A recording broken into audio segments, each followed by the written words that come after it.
ராதே கிருஷ்ணா. சுகமகரிஷி வத்சாசுர பகாசுர மோட்சத்தை சொன்னதை கேட்டோம். தொடர்ந்து மகரிஷி சொல்கிறார், ஒரு சமயம் காட்டில் விருந்து கொள்ளணும்னு ஸ்ரீகிருஷ்ணன் எண்ணம் கொண்டார். காலையில் எழுந்து அழகான கொம்பு ஒலியால் தன்னோட நண்பர்களை எழுப்பி கன்றுகளை முன்னாடி போக விட்டு கோகுலத்தில் இருந்து வெளியே கிளம்பினார். அவரோட ஆயிரக்கணக்கான சிறுவர்கள் ஒரே பிரம்பு கொம்பு எல்லாம் எடுத்துக்கிட்டு ஆயிரக்கணக்கான கன்றுகளை முன்னாடி போக விட்டு மகிழ்ச்சியாக கிளம்பினாங்க. ஸ்ரீ கிருஷ்ணனோட எண்ணற்ற கன்றுகளோட தங்களோட கன்றுகளையும் வரிசைப்படுத்தி இணைச்சு மேய்ச்சிக்கிட்டு அங்கங்கே சிறுவர்களுக்கான விளையாட்டுகளை விளையாடிக்கிட்டு பொழுதுபோக்கினாங்க. சோழி, குந்துமணி, தங்க நகை இவற்றினால் ஏற்கனவே தங்களை அழகு பண்ணியிருந்த அவங்க பழம், இலை துளிர் கொத்து, பூங்கொத்து, மயில் இறகு, மலையிலிருந்து பெறப்பட்ட செவ்வண்ணமான தாது பொடிகள் இவற்றினாலையும் தங்களை அழகுபடுத்திக்கிட்டாங்க. ஒருத்தன் மற்றவனோட உரி முதலானதெல்லாம் யாருக்கும் தெரியாமல் திருடி வச்சுக்குவான். தெரிஞ்சதும் அதை அடுத்தவன்னு வெட்டெறிஞ்சு சிரிச்சுக்கிட்டே கை மாற்றி மாற்றி உரியவன்கிட்ட சேர்ப்பிச்சாங்க. வனத்தோட அழகை பார்க்கறதுக்காக ஸ்ரீகிருஷ்ணன் கொஞ்சம் முன்னாடி போனாருன்னா நான் முந்தின்னு போட்டி போட்டுக்கிட்டு ஓடி அவரை தொட்டு தொட்டு மகிழ்ச்சி அடைஞ்சாங்க.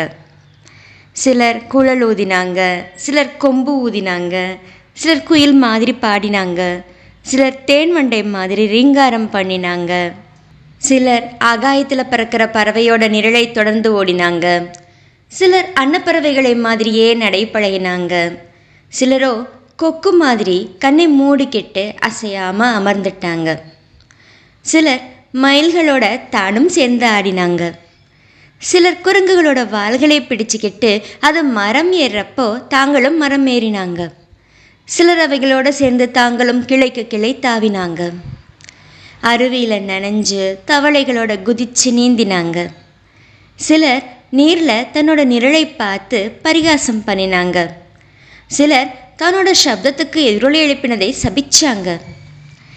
ஸ்ரீகிருஷ்ணன் நல்லவங்களுக்கு பிரம்ம சுகானுபவம், தாஸ்ய பக்தி உள்ளவங்களுக்கு பெரும் தெய்வம், மாயையால் உண்மை அறியாமல் அண்டினவங்களுக்கு மனித சிறுவன். இப்படிப்பட்டவனான ஸ்ரீகிருஷ்ணனோட பெரும் புண்ணியங்கள் செஞ்ச கோபச்சிறுவர்கள் விளையாடினாங்க. ஸ்ரீகிருஷ்ணனோட திருவடி தூசியை பல பிறவிகளில் தவம் செஞ்சவர்களாலேயும் மனசை அடக்கின யோகிகளாலேயும் கூட பெற முடியாது. அப்படிப்பட்டவர் இல்லையா இவங்களோட கண்களுக்கு எதிரில் உலா வந்துட்டுருக்கார்? அப்படின்னா ஆயர்பாடியில் உள்ளவங்க எப்பேற்பட்ட பாக்கியம் செஞ்சவங்க, நினச்சி கூட பார்க்க முடியலையே. அகன்கிற கொடிய அசுரன், அவனால் கிருஷ்ணனோட இந்த இனிமையான விளையாட்டுகளை பார்க்க பொறுக்கலை. அமுதத்தையே குடிச்சிருந்தாலும் கூட தேவர்களுமே இவன்கிட்ட பயந்து இவனோட அழிவை தினமும் எதிர்பார்த்துக்கிட்டு இருந்தாங்க. அகன் பூத்தனைக்கும் பகாசுரனுக்கும் தம்பியானவன், கம்சனால் ஏவப்பட்டவன். அவன் ஸ்ரீ கிருஷ்ணன் முதலான சிறுவர்களை பார்த்ததும் இவன் தானே என்னோட உடன் பிறந்தவங்களை கொன்னவன், அதனால் இவனை பலராமனோட சேர்த்து கொள்ளுவேன், இவங்களை கொன்னுட்டா ஆயர்பாடியில் இருக்கிற அத்தனை பேரும் இறந்தவங்களுக்கு சமமானவங்களே, எல்லாருக்குமே அவங்கவங்க புதல்வர்கள் உயிர்தான், ஆனாலும் இவனை கொன்னுட்டா எல்லாரும் உயிரிழக்கிறது நிச்சயம்னு நிச்சயிச்ச அந்த அசுரன் ஒரு யோஜனை நீளம் இருக்கிற பெருத்த மலையை மாதிரி பெரிய மலைப்பாம்பு வடிவம் ஏற்றுக்கிட்டு குகை மாதிரியான வாயை பிளந்து விரித்து அவங்களை விழுங்கிறதுக்காகவே வழியிலேயே படுத்திருந்தான்.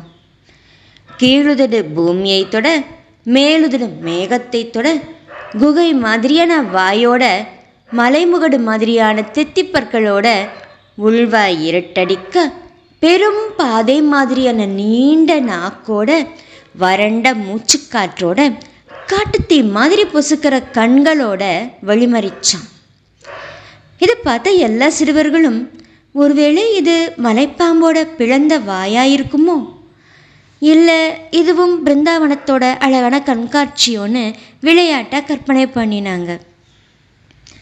நண்பர்களே, இதோ எதிரில் உயிர் இருக்கிற மாதிரியே ஒன்று இருக்கே, இது என்ன சொல்லுங்க? நம்மளை விழுங்குறதுக்காகவே வாயை பிளந்துக்கிட்டு இருக்கிற மலைப்பாம்போட முகம் மாதிரி இல்லை? நண்பா, சூரிய கிரணங்கள் பட்டதினால சிவந்து போன மேகம் மாதிரியான மேலுதடு, அந்த கிரணங்கள் எதிரொலிச்சு சிவந்து போன பூமி மாதிரி கீழுதடு தெரியுது. ஆமாம், இடப்பக்கத்துலேயும் வலப்பக்கத்துலேயும் இருக்கிற மலை குகைகள் அந்த பாம்போட கடைவாய்ப்பகுதி மாதிரியே இருக்கு. இந்த மலை முகடுகள் அதோட தெத்திப்பற்கள் மாதிரியே இருக்கு பாருங்க. இந்த அகலமான நீண்ட பாதை மலைப்பாம்போட நாக்கு மாதிரியே இருக்கு. இந்த மலைமுகடுகளுக்கு இடையில இருக்கிற இருளை பார்த்தா மலைப்பாம்போட வாய்க்குள்ளே இருக்கிற இருள் மாதிரியே தோணுது. இந்த பாம்போட மூச்சு காற்று காட்டுத்தீயோட பேய்க்காற்று மாதிரியே இருக்கு. காட்டுத்தீயில வெந்து போன உயிரினத்தோட உடல் நாற்றம் மாதிரியே இருக்கு இந்த காற்று. ஒருவேளை இது பாம்புக்கு உள்ள போன மாமிச உணவோட நாற்றமோ? ஒருவேளை நாம் இதோட வாய்க்குள்ள நுழைஞ்சா இது நம்மளை விழுங்கிடுமோ? அப்படி இது நம்மளை விழுங்கினா பகாசுரன் மாதிரி நொடியில் அழியும். இப்படி சொல்லிக்கிட்டே பகாசுரனை கொன்ன ஸ்ரீ கிருஷ்ணனோட அழகான முகத்தை உற்று பார்த்து உறக்க சிரிச்சுக்கிட்டே விளையாட்டா கைகளில் தாளம் போட்டுக்கிட்டு அந்த சிறுவர்கள் பாம்போட வாய்க்குள்ள நுழைஞ்சாங்க.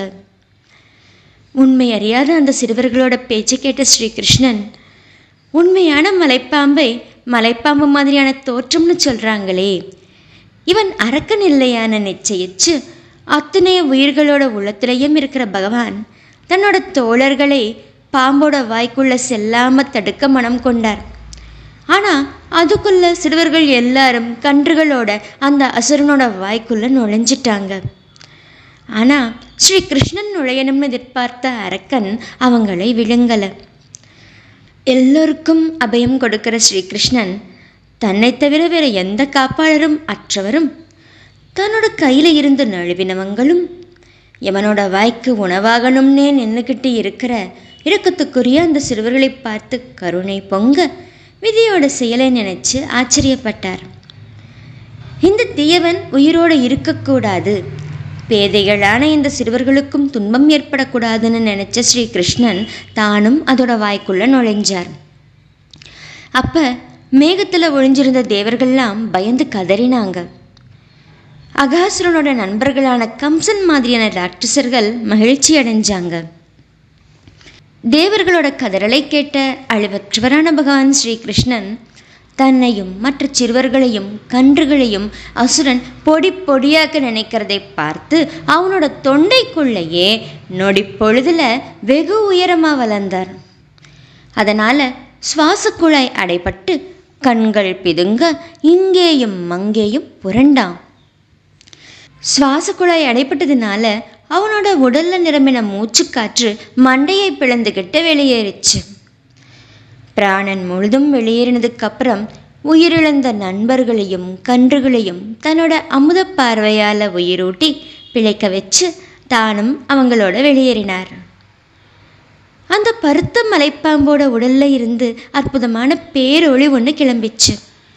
அந்த ஒளியால் 10 திக்குகளும் ஒளிர்ந்தது. பகவான் வெளியேறதுக்காகவே கொஞ்ச நேரம் வானத்தில் தங்கின அந்த பேரொளி தேவர்கள் பார்த்துக்கிட்டு இருக்கிறப்பவே ஸ்ரீ கிருஷ்ணனோட திருமேனியில் கலந்தது. தங்களோட நன்மைக்காக அகாசுரனை வதம் செஞ்சு உதவின அவருக்கு தேவர்கள் பூக்களை தூவியும் அப்சரஸ்கள் நர்த்தனம் ஆடியும் கந்தர்வர்கள் பாடியும் வித்யாதரர்கள் வாத்தியங்கள் வாசிச்சும் அந்தணர்கள் துதிச்சும் பார்ஷத கணங்கள் ஜெயகோஷங்கள் செஞ்சும் ரொம்பவும் மகிழ்ச்சியோட பாராட்டினாங்க. இந்த அற்புதமான துதிகளையும் வாத்திய ஒலியையும் பாட்டொலியையும் ஜெயகோஷத்தையும் மற்றும் பல மங்கள ஒலிகளையும் கேட்டு பிரம்மதேவர் தன்னோட உலகத்தை விட்டுட்டு அங்கே வந்துட்டார். ஈசனான ஸ்ரீ கிருஷ்ணனோட பெருமையை உணர்ந்து வியந்து போனார்.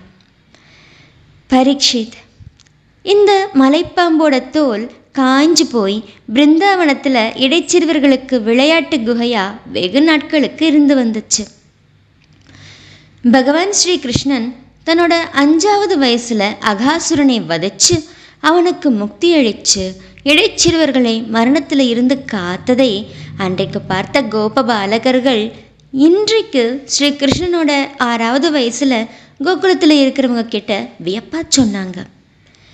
மனித குழந்தையா மாயையால் வடிவெடுத்த ஸ்ரீ கிருஷ்ணன்தான் புலன்களுக்கு உட்படுவதும் உட்படாததும் காரிய ரூபமாகவும் காரண ரூபமாகவும் இருக்கிற இந்த உலகத்தோட மூலத்தத்துவத்தை படைச்சவர். அந்த பகவானோட ஸ்பர்ஷத்தினால பாவங்கள்லாம் நீங்கி போன அகாசுரன் சாரூபிய முக்தி அடைஞ்சது ஒன்றும் ஆச்சரியம் இல்லை. பகவானோட அழகுமிக்க திருமேனியை ஒரு தடவை மனசில் பதிச்ச பாவனையே சாலோக்கியம் முதலான நிலைகளை தரும். பகவானோ ஆத்மானந்தத்தோட முழுமையான திருவுருவம். மாயை அவர் பக்கத்தில் நெருங்கவும் முடியாது. அப்படிப்பட்ட பகவானே அகாசுரனோட உடலுக்குள்ள நுழைஞ்சார்னா அவன் முக்தி அடையிறதுல சந்தேகம் இருக்குமா என்ன? சூத்த புராணிகர் சொல்றார், அந்தணர்களே, தனக்கு உயிரூட்டின பகவான் ஸ்ரீ கிருஷ்ணனோட வியக்கத்தக்க வரலாற்று கேட்ட பரீட்சித் மனம் கவரப்பட்டவனாய் வியாசரோட புதல்வரான ஸ்ரீ சுகர் கிட்ட வேண்டினான். பிரம்மமே, 5 வயசுல நிகழ்ந்ததை 6வது வயசுல சிறுவர்கள் சொன்னாங்கன்னு சொன்னீங்க. இறந்த காலத்துல நடந்த உன்னை கோபச்சிறுவர்கள் நிகழ்காலத்துல பார்த்த மாதிரி வியப்பா சொன்னது ஏன்? மகா யோகியான குருவே, இது ஹரியோட மாயையை தவிர வேற எதுவும் இல்லை. எனக்கு இதை கேட்கறதுக்கு ரொம்பவும் ஆவலாக இருக்கு. அதை விளக்கமாக சொல்லுங்க. குருவே, க்ஷத்திரியர்களாகவே இருந்தாலும் நாங்கள் இந்த உலகத்திலேயே ரொம்பவும் பாக்கியம் செஞ்சவங்க. ஏன்னா உங்ககிட்ட இருந்து ஹரிகதைங்கிற அமுதத்தை பருகிறோம் இல்லையா? சூத்த புராணிகர் சொல்கிறார், சௌனகரே, பரீட்சித் இப்படி கேட்க பகவானோட திருவிளையாடல்களை நினைச்சு தன்வசம் இழந்த வியாசரோட குமாரரான ஸ்ரீ சுகர் கொஞ்ச நேரத்தில் மெதுவாக தன்னிலை அடைஞ்சு பரீட்சித் கிட்ட சொன்னார். ஸ்ரீமத் பாகவத மகாபுராணம் தசமஸ்கந்தத்தோட முற்பகுதியில் 12வது அத்தியாயம் முற்றிற்று. சர்வம் கிருஷ்ணார்ப்பணம்.